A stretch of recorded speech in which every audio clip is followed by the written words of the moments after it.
La arquitectura manierista se introdujo en Castilla a través de la influencia de Serlio, en quien se inspiró Francisco de Villapando, el severo proyectista de la escalinata del Alcázar de Toledo.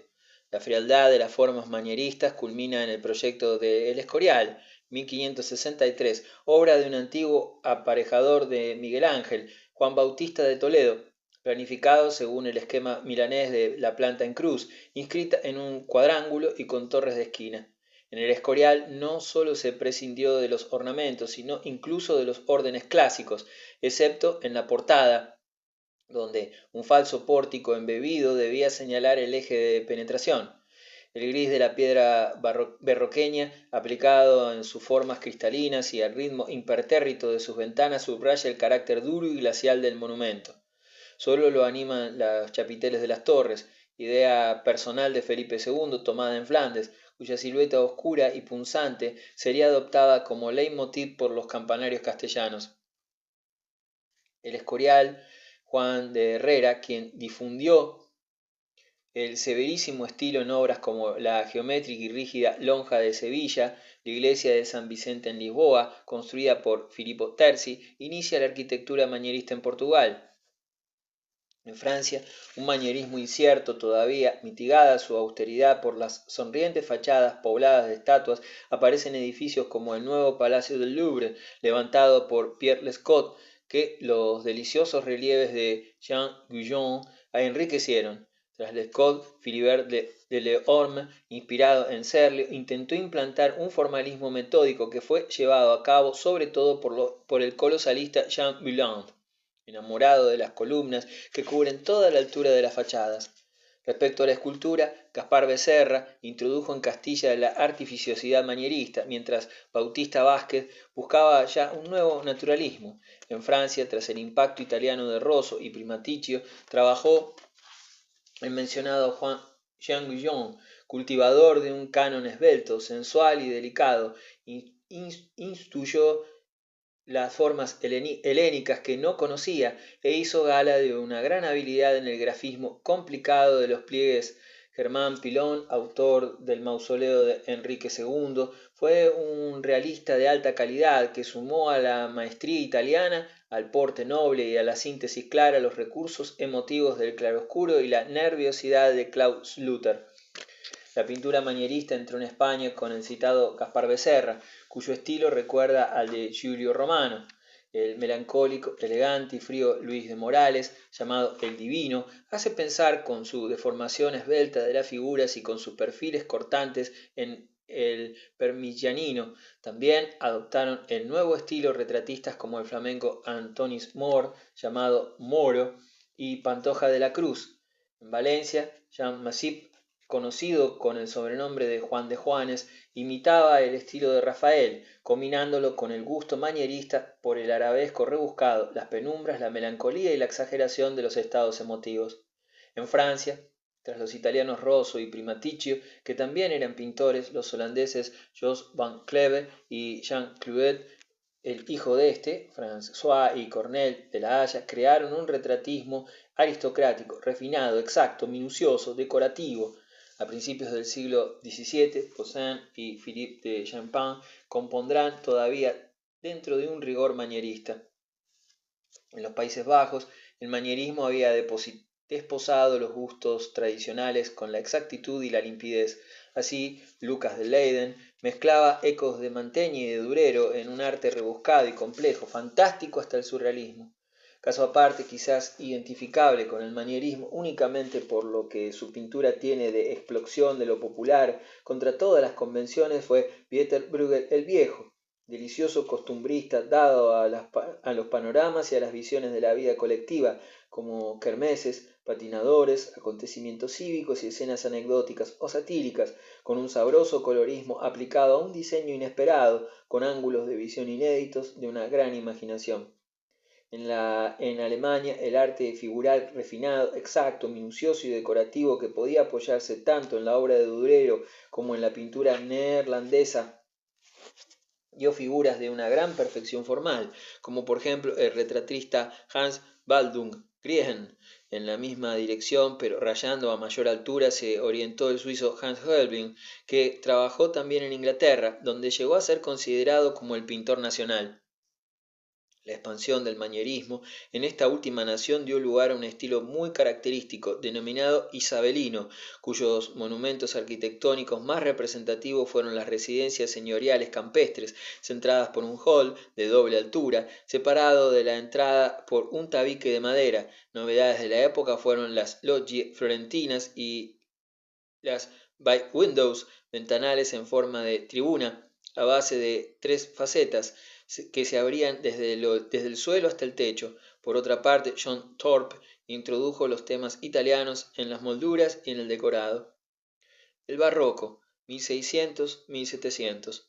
Roma, centro del Renacimiento clásico, compartió con Venecia la capitalidad del manierismo para recobrar plenamente su primacía artística en el período barroco, desde los comienzos del 600 hasta que, a fines del siglo, fue eclipsada por el astro de Versalles. Tras la intransigencia absoluta adoptada por la Iglesia romana a raíz de la aparición del protestantismo, sucedió una época de reconciliación con el mundo y de redescubrimiento de la alegría de vivir.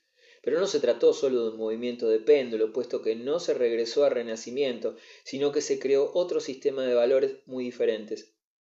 Ya dejamos anotado cómo en el Renacimiento los grandes banqueros habían superado la gloria de los reyes. Pues bien, el barroco vino a ser la revancha del poder político sobre el financiero.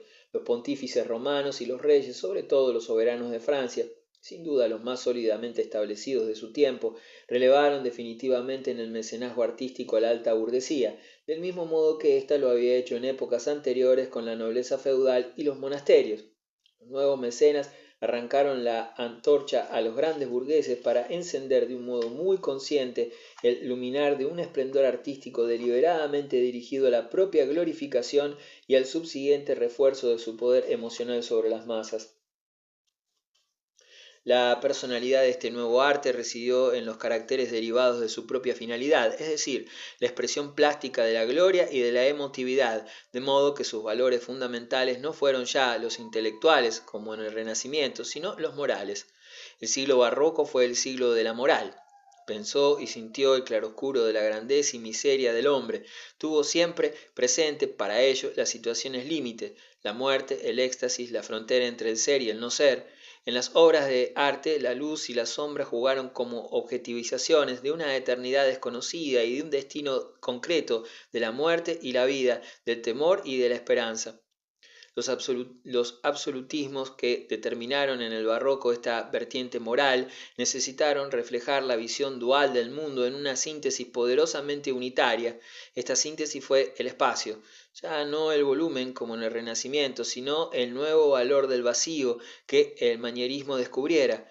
En toda manifestación artística, las formas, por fragmentadas y torturadas que fuesen, aparecían ligadas entre sí, envueltas en grandes movimientos solidarios alrededor de una masa de aire. Las grandes superficies alabeadas de la arquitectura sirvieron para realizar una unión entre elementos plásticos como nunca se había logrado. Orientado hacia la emotividad, el barroco no buscó, como el Renacimiento, realizar lo perfecto en sí mismo, sino impresionar, provocar una reacción moral en el corazón del espectador. Por ello fue un arte escenográfico, una gran ópera visual, y si puso a su contribución como expresión de riqueza y de poder el prestigio de los materiales ricos, el oro, la plata, los mármoles de color, la concha, el marfil, el ébano, el ónice, etc., a menudo se contentó con imitarlos a base de estucos, escayola dorada o vidrios. Las iglesias adoptaron estructuras de teatro, los altares de teatrino, con espectacular uso de luces misteriosas emanadas de lucernarios escondidos.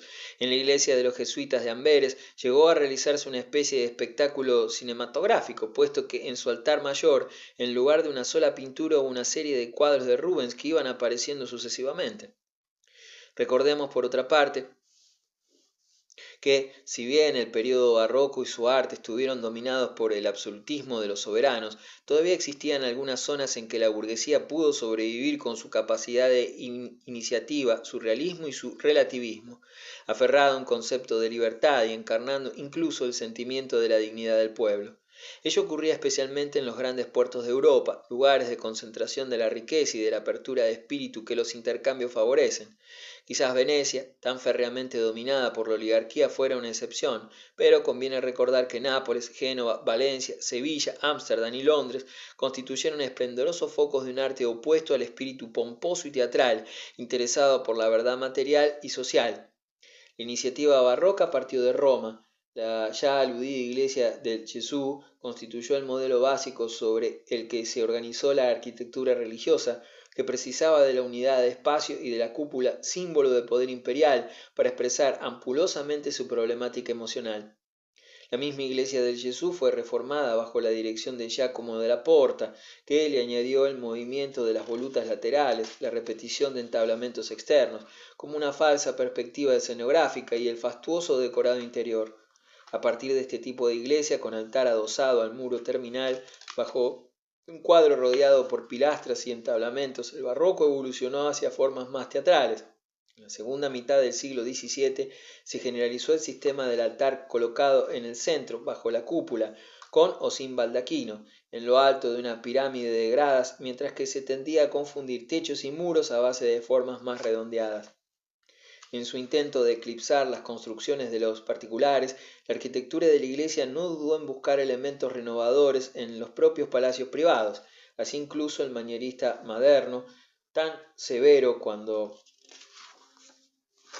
trabajaba para el servicio público, muestra en el Palacio Barberini, construido bajo el pontificado de Urbano VIII, una complicación barroca inspirada en las fantasías de los pabellones de placer levantados a fines del siglo XVI por los potentados genoveses. El Palacio Barberini rompe con la típica estructura del bloque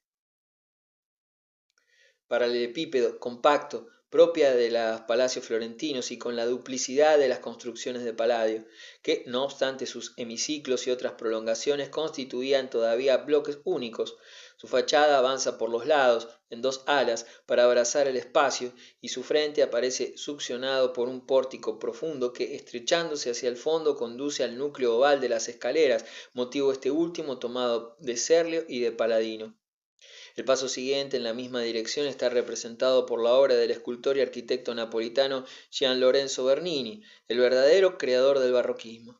Protegido por Urbano VIII, Bernini ingresó en la arquitectura al proyectar para el centro de la Basílica Vaticana el colosal baldaquino en bronce, apoyado en columnas salomónicas y coronado por enormes volutas, inesperada manifestación de un dinamismo y un desequilibrio que nadie hasta entonces se había atrevido a llevar a una tan gran escala. El hecho de que Bernini cayera en desgracia bajo el pontificado de Inocencio X permitió a uno de sus colaboradores en el baldaquino, Francesco Borromini, imponer una generalización de los temas dinámicos, curvilíneos, difundiendo unos con otros en una síntesis alrededor de un concepto del espacio interior, dominante, en aras del cual hizo palidecer de colores y los materiales y quiso crear simples armonías en blanco y gris. El óvalo central creado en el Palacio Barberini le precedió Vignola en Santa Anna dei Palafrenieri 1570. Informó la estructura de las nuevas iglesias romanas, pero no solo las hubo ovaladas, sino también treboladas en forma de abeja, estrelladas, etc. En San Carlo alle Quattro Fontane 1633, Borromini creó la más dinámica de las plantas posibles, en una especie de cruz redondeada, sin ángulos y a la vez aplastada, con una cúpula confundida con los muros y una fachada en la que las torres gemelas y la panza del pórtico se ligan en una sola superficie doblemente sinuosa. Esta iglesia miniatura es un precedente de la Santa Agnese en la Piazza Navona, construida por Borromini y Carlo Reinaldi. Se trata de un espacio cupular prolongado en brazos de cruz y nichos intercalados, cuya fachada ondulante liga la cúpula central con los dos campanarios gemelos, en una fórmula que Pietro da Cortona dinamizó y complicó al conservar las inflexiones para destacar unos elementos de otros en Santa María del Apache 1656. El mismo Bernini adoptó la planta oval para San Andrea. Ya en 1646, en el altar de Santa Teresa de la iglesia de Santa María de la Victoria, Bernini había colocado el famoso grupo de la Transverberación en un edículo misteriosamente iluminado, con el fin de producir un efecto teatral. Las efigies de los donantes aparecen en un balcón como si estuviesen en unos palcos contemplando el espectáculo, cuando, bajo Alejandro VII, a fines del siglo, Bernini volvió a recibir grandes encargos, completó la fachada de Maderno en San Pedro, añadiéndole una plaza rectangular en pendiente y ante ella la gran plaza oblonga que el obelisco de Maderno centra, formada por dos brazos semicirculares de columnatas toscanas.